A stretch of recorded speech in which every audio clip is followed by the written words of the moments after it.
மலையாள பகவதி உடல்கட்டு யந்திர மந்திரம். உடல்கட்டுக்குன்னு ஏதாச்சும் யந்திர மந்திரம் இருந்தால் போடுன்னு கேட்டிருக்கீங்க. போட்டிருக்கும் பாருங்கள். உடல்கட்டு மந்திரன்றது வந்து கேட்டிங்கன்னாக்கா பல வகையில், அதாவது கேட்டிங்கன்னாக்கா ஐயனார் உடல்கட்டு மந்திரம் இருக்குது. அதுக்கப்புறம் கேட்டிங்கன்னா மாடன் உடல்கட்டு மந்திரம் இருக்குது. கணபதி உடல்கட்டு மந்திரம் இருக்குது. சிவன் உடல்கட்டு மந்திரம் இருக்குது. சக்தி உடல்கட்டு மந்திரம் இருக்குது. முருகப்பெருமானுடைய உடல்கட்டு மந்திரமும் இருக்குது. எல்லா தேவதைகளுக்கும் வந்து உடல்கட்டு மந்திரம் இருக்குது. ஆனால் மலையாள பகவதியினுடைய உடல்கட்டு மந்திரமே வந்து அது ரொம்ப ஒரு பெரிய விஷயமா இருக்கும். அது புரியுதுங்களா? அந்த உடல்கட்டு மந்திரத்தை வந்து நம்ம பிரயோகம் பண்ணி நம்ம எவ்வளோ பெரிய நம்மளை காப்பாற்றிக்கிறதுக்காக தான் உடல்கட்டு மந்திரம். மாந்திரிகம் செய்கிற ஒவ்வொருத்தரும் வந்து அஷ்டகர்மத்தை நம்ம வந்து செய்யணுன்றதுக்காக நம்ம செய்கிறோம், இல்லைன்னு சொல்லலை. ஆனால் அந்த அஷ்டகர்மத்தை செய்யணும்னு கேட்டிங்கன்னாக்கா அதுக்கு வந்து நம்ம உடம்புக்கு தகுந்த மாதிரி உடல்கட்டு மந்திரம் கரெக்டாக இருந்தால் தான் அது வேலை செய்யும். இல்லைனாக்கா அது வேலை செய்யறதுக்கு நம்மளுக்கு தொல்லை கொடுக்கறதுக்கு ஆரம்பிச்சிடும்.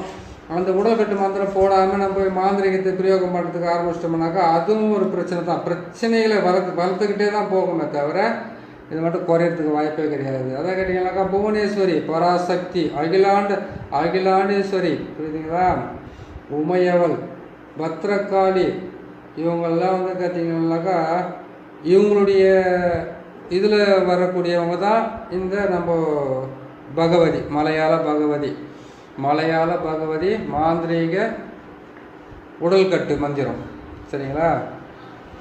இந்த உடல்கட்டு மந்திரத்தை போகிறதுக்கு முன்னாடி என்ன பண்ணணும் கேட்டிங்கன்னாக்கா எந்த வேலை செய்கிறதா இருந்தாலும் அஷ்டகர்மத்தில் வந்து பசியம், மோகனம், ஸ்தம்பனம், பேதனம், வித்வேஷனம், ஆக்ரோஷனம், அதுக்கப்புறம் பார்த்திங்கன்னாக்கா எல்லாமே 8 வகையான மாறணும். இது 8 வகையான மாந்திரிகத்தை நீங்கள் பிரயோகப்படுறதுக்கு எந்த வேலையாக இருந்தாலும் முதல்ல நீங்கள் போட வேண்டியது வந்து பார்த்தீங்கன்னாக்கா உடல்கட்டு மந்திரம். உடல்கட்டு மந்திரத்தை போடாமல் எந்த வேலையுமே செய்தாலுமே வந்து அது பலிதமாகதோ இல்லையோ உங்களுக்கு உபாதையை உருவாக்காமல் இருக்கணும்னு கேட்டிங்கன்னாக்கா அதுக்கு நீங்கள் உடல்கட்டு மந்திரத்தை போட்டே ஆகணும். உடல்கட்டு மந்திரத்தை போடுறதுக்கு முன்னாடி தொட்டாச்சி நீங்கள் இருக்குது பார்த்தீங்களா, தொட்டாசி நீங்கள் எடுத்துக்கணும். ஆடுதின்னாம்பாலை எடுத்துக்கணும்.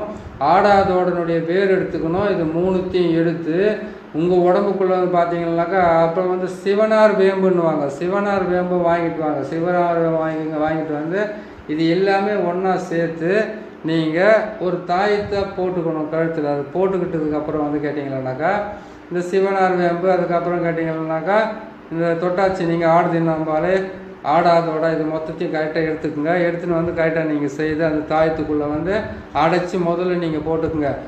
தொட்டாசி நீங்கள் எடுக்கணும்னு கேட்டிங்கன்னாக்கா புதன்கிழமை, வளர்ப்புறையாக இருந்தால் திங்கக்கிழமை அன்றைக்கி எடுங்க. வெள்ளிக்கிழமை எடுக்கலாம். ஆனால் அன்றைக்கி வந்து பார்த்திங்கன்னா சுக்கிர பகவான் வரைக்கும் உச்சம் ஆட்சி ஏதாச்சும் ஒன்றுலேருந்து எடுத்தால் ரொம்ப நல்லா வேலை செய்யறதுக்கு ஆரம்பிக்கும். அப்புறமா வந்து பார்த்திங்கன்னாக்கா இன்னொரு விஷயம், நம்ம வந்து ஆடுதின்னாம்பாலை இருக்குது பார்த்தீங்களா, ஆடுதின்னாம்பாலை எடுக்கணும்னு கேட்டிங்கன்னாக்கா திங்கக்கிழமை தான் எடுக்கலாம், ஞாயிற்றுக்கிழமை தான் எடுக்கணும். அதை மற்ற நாளில் எடுக்கக்கூடாது. ஞாயிற்றுக்கிழமை எடுக்கிறது ரொம்ப நல்லது. திங்கக்கிழமை செவ்வாய்க்கிழமை கூட எடுத்துக்கலாம். அது தாராளமாக எடுத்துக்கலாம். மங்களவாரம் சொல்லக்கூடிய செவ்வாய்க்கிழமையில் வந்து நீங்கள் எடுத்து அதை நீங்கள் யூஸ் பண்ணிக்கோங்க.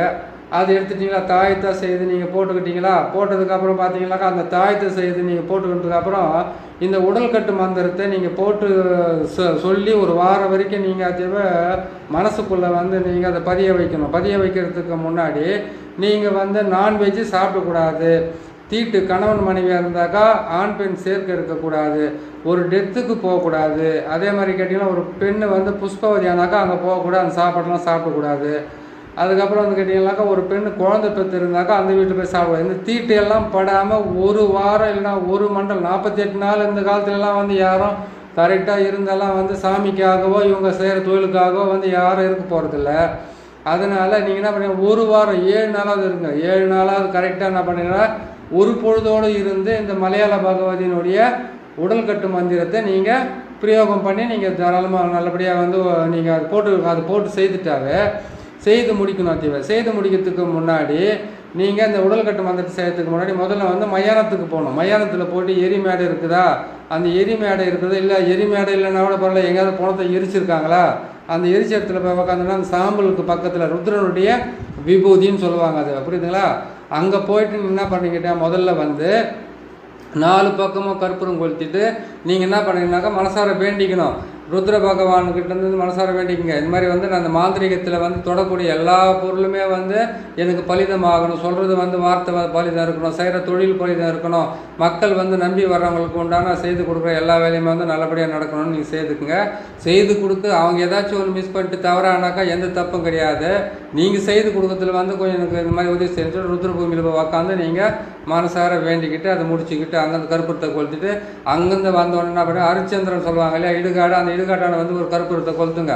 கொளுத்தி முடிச்சுட்டு அதுக்கப்புறம் 2 இடத்துல முடிச்சிட்டிங்களா, பிள்ளையார் கோயில் எங்கே இருந்தாலும் பரவாயில்ல, அரச மரம் பிள்ளையாருங்கிற எந்த பிள்ளையார் கோயிலாக இருந்தாலும் அந்த பிள்ளையார் கோயிலாண்ட போயிட்டு உக்காந்து ஒரு 10 நிமிஷம் உக்காந்து உங்கள் மனசுக்குள்ளே இருக்கிறத வந்து தெளிவாக சொல்லிவிட்டு, அரச மரம் பிள்ளையாராக இருந்தாக்கா உங்களுடைய பேரை வந்து ஒரு செம்பு தகட்டில் எழுதி அந்த செம்பு தகட்டிலே வச்சு என்ன பண்ணுறீங்கன்னு கேட்டீங்கன்னாக்கா, நீங்கள் கரெக்டாக வந்து அந்த அரச மரத்தில் அடிச்சுட்டு பிள்ளையாருடைய இப்போ கால் பாதத்தான கற்பூரத்தை போட்டு கொளுத்திட்டு அங்கேருந்து என்ன பண்ணி அவர் காலை தொட்டு கும்பிட்டு அதுக்கப்புறம் வந்து என்ன பண்ணி கேட்டீங்கன்னாக்கா ஒரு 3 முறை தலைக்கு வந்து தண்ணியை வந்து தெளிச்சிக்கிட்டு, இல்லைனாக்கா நீங்கள் தீர்த்த மாதிரி எதாவது தெளிச்சிட்டு உக்காந்து இது என்ன பண்ணாக்கா உடம்பு மேலே வந்து நம்ம கீழே கட்டுற வேட்டி லுங்கி இல்லை நீங்கள் வந்து இந்த சாமிக்காக நீ போட்டிருக்கிறது எந்த பொருள் இருந்தாலும் அதை மட்டும் தான் நீங்கள் கரெக்டாக பார்த்து செய்யணும், கட்டிக்கணும்.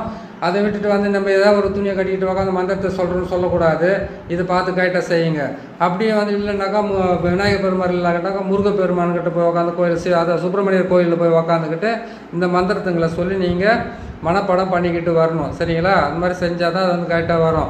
இந்த சக்கரத்தை வந்து முதல்ல வந்து என்ன பண்ணணும் கேட்டிங்கன்னாக்கா, நீங்கள் இந்த சக்கரத்தை வந்து விபூதியாலே தரையில் போடணும். நல்லா பாருங்கள், ரூன்ற எழுத்தில் போட்டு கீழே வந்து சூளம் வந்து உக்காந்துருக்குது. உள்ளே வந்து பார்த்தீங்கன்னாக்கா மலையாள பகவதியினுடைய சக்கரம் இருக்குது. அந்த சக்கரத்தில் வந்து பார்த்தீங்கன்னாக்கா பகவதி ஓம் பகவதி வசின்ற ஒரே ஒரு வார்த்தை தான் இருக்குது. புரியுதுங்களா? ஓம் ஓம் பகவதி வசின்ற வார்த்தை மட்டும்தான் அதில் போட்டிருக்குது. இதை மட்டும் நீங்கள் போட்டு செய்துட்டு என்ன பண்ணுறேன்னு கேட்டிங்களானாக்கா, நான் சொன்ன மாதிரி வந்து இது போட்டுட்டு இந்த சக்கரத்தை வந்து விபூதியாலே போடுங்க. விபூதியாலே போட்டுட்டு அந்த விபூதிக்கு பக்கத்தில் என்ன பண்ண கேட்டிங்களானாக்கா கற்பூரத்தை வாங்கிக்கோங்க. கற்பூரத்தை வாங்கினா பார்த்தீங்கன்னு கேட்டிங்கனாக்கா, இப்போ நான்வெஜ்டருக்கு வந்து பார்த்தீங்கன்னாக்கா பால் பழம் அதுக்கப்புறம் வந்து கேட்டிங்கன்னாக்கா சூடம் பத்தி கற்பூரம் இதெல்லாம் எல்லாமே வாங்கிக்கோங்க. வாங்கிட்டு வந்து வச்சுக்கிட்டு இதெல்லாம் பக்கத்தில் வச்சுக்கிட்டு என்ன பண்ணுறீங்க கேட்டிங்கனாக்கா, நீங்கள் மந்திரத்தை சொல்ல அந்த சக்கரத்து மேலே வந்து என்ன பண்ண மஞ்சளை போடணும், குங்குமத்தை போடணும், அதுக்கப்புறம் வந்து பாலை ஊற்றணும், அதுக்கப்புறம் வந்து முக்கணின்னு சொல்லுவாங்க அந்த கனிகளை வாங்கிட்டு வந்து அது மேலே போடணும். இது எல்லாத்தையும் போட்டு முடித்து அதுக்கு வந்து செய்ய வேண்டிய வேலையெல்லாம் இதெல்லாம் செய்து முடிச்சதுக்கப்புறம் என்ன பண்ணுறீங்கன்னு கேட்டிங்கனாக்கா, அந்த இடத்துலேருந்து அந்த சக்கரத்தை தொட்டு கும்பிட்டு அதுக்கப்புறம் வந்து உடல் கட்டு மந்திரத்தை வந்து நீங்கள் பிரயோகம் பண்ணலாம். உங்கள் கையில் வந்து திருநீரை கையில் வச்சுக்கோங்க. திருநீரை கையில் வச்சுக்கிட்டு நீங்கள் சொல்ல வேண்டிய மந்திரம் வந்து ஓம் மலையாள பகவதி தேகத்தில் பஞ்சாட்சர மூர்த்தி காவல், கைகளில் மகேஸ்வரி காவல், சிரசு முதல் பாதம் வரை அஷ்ட தேவர்களும் ஓம் என்ற ஆச்சாரமும், காதில் வீரபத்ர தேவனை சுற்றி காலவரன் காத்து ரட்சிக்க. இதை தான் நீங்கள் சொல்ல வேண்டிய மந்திரம். எப்படின்னு கேட்டிங்கன்னாக்கா, இன்னொரு முறை சொல்கிறேன் கேட்டுங்க. ஓம் மலையாள பகவதி தேகத்தில் பஞ்சாட்சர மூர்த்தி காவல், கைகளில் மகேஸ்வரி காவல், சிரசு முதல் பாதம் வரை அஷ்ட தேவர்களும் ஓம் என்ற ஆச்சாரமும், காதில் வீரபத்ரனும் என்னை சுற்றி. அதான் கேட்டீங்களா? ஓம் மலையாள பகவதி தேகத்தில் பஞ்சாட்சர மூர்த்திகள், கைகள் மகேஸ்வரி காவல், சிரசு முதல் பாதம் வரை அஷ்ட தேவர்களும் ஓம் என்ற ஆச்சாரமும், காதில் வீரபத்ர தேவனும் இவரை சுற்றி காலவரம் காத்து ரட்சிக்க. அதாவது உங்களுக்கு முன்னாடி வந்து ஒருத்தர் உக்காந்துருக்கனாக்கா அவரை சுற்றி காலவரம் காத்து ரட்சிக்கணும்னு அந்த வார்த்தை சொல்கிறீங்க. உங்களை பாதுகாக்கணும்னா கையில் வந்து திருநீரை வச்சுக்கிட்டு இதுக்கு என்ன பண்ணுறீங்க கேட்டிங்கன்னாக்கா, இந்த சக்கரத்தை வந்து எழுதி இதை நீங்கள் போட்டு, அதாவது கேட்டிங்கன்னா தரையில் போட்டுட்டு நீங்கள் விபூதியால் போட்டுட்டு உக்காரீங்கனாக்கா நீங்கள் கற்றுக்க போகிறீங்க. இந்த மந்திரத்துங்களை வந்து நீங்கள் மனப்பாடம் பண்ண போகிறீங்க. அந்த மந்திரத்தை வந்து நீங்கள் பாராயணம் பண்ணுறீங்கன்றது அர்த்தம்.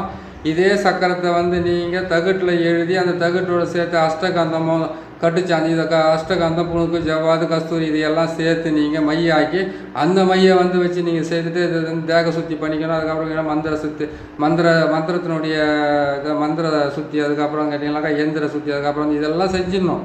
இதெல்லாம் செஞ்சு முடிச்சதுக்கப்புறம் தான் நீங்கள் அதை வந்து கரெக்டாக செய்ய முடியும். புரியுதுங்களா? இதெல்லாம் செஞ்சு வச்சிங்க. அந்த தாயத்தை வந்து போடும்போது வந்து மிளகு சாரணைன்றது வந்து ஒரு மூலிகை இருக்குது. அதை கேட்டிங்கனாக்கா திருமணமே ஆகாதவங்களுக்கு கூட திருமணத்தை செய்து வைக்கும் மிளகு சாரணை.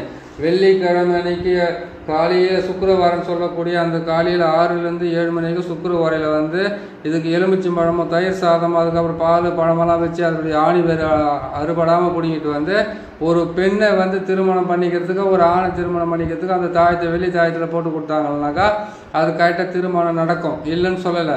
ஆனால் அந்த மிளகு சாரணையை வந்து நீங்கள் இதே இதிலே வந்து பழக்கத்திலே வந்து வெள்ளிக்கிழமை மணிக்கு காலையில் எழுந்திரிச்சோன்னே என்ன பண்ணி கேட்டீங்கன்னாக்கா நீங்கள் அந்த மிளகு சாரனுடைய வேர் எடுத்து போய்ட்டு எலுமிச்சம்பழம் எடுத்துக்கோங்க.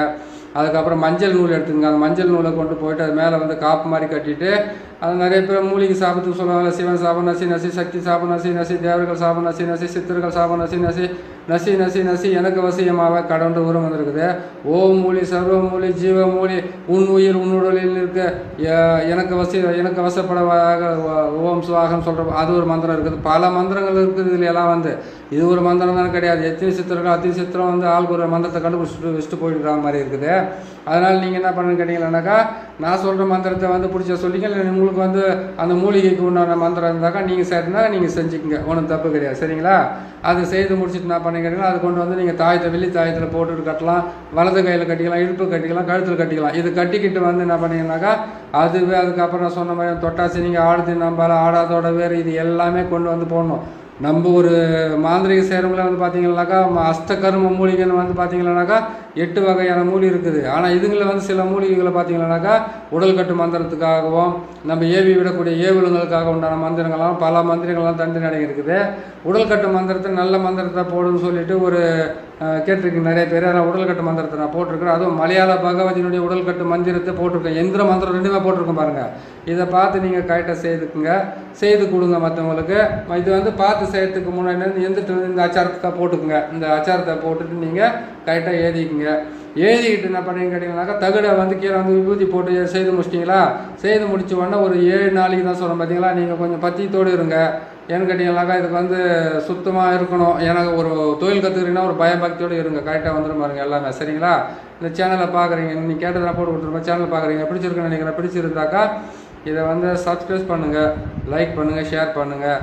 இன்னொருத்தர் கேட்டுக்கிறாரு. என்னென்னு கேட்டுக்கிறாருன்னு கேட்டிங்கன்னாக்கா காளியை வசியம் பண்ணி அந்த வசியத்து மூலியமாக வந்து நம்ம இவங்களை எப்படி வசியம் பண்ணுறது, ஜனத்துக்களை எப்படி ஜன வசியம் பண்ணிக்கிறது எப்படின்றத ஒரு தெளிவாக போடுன்னு சொல்லியிருக்கிறாரு. காளியை வசியம் பண்ணும்போது ஜனங்களும் தானாக வசியம் ஆகிடுவாங்க, புரியுதுங்களா?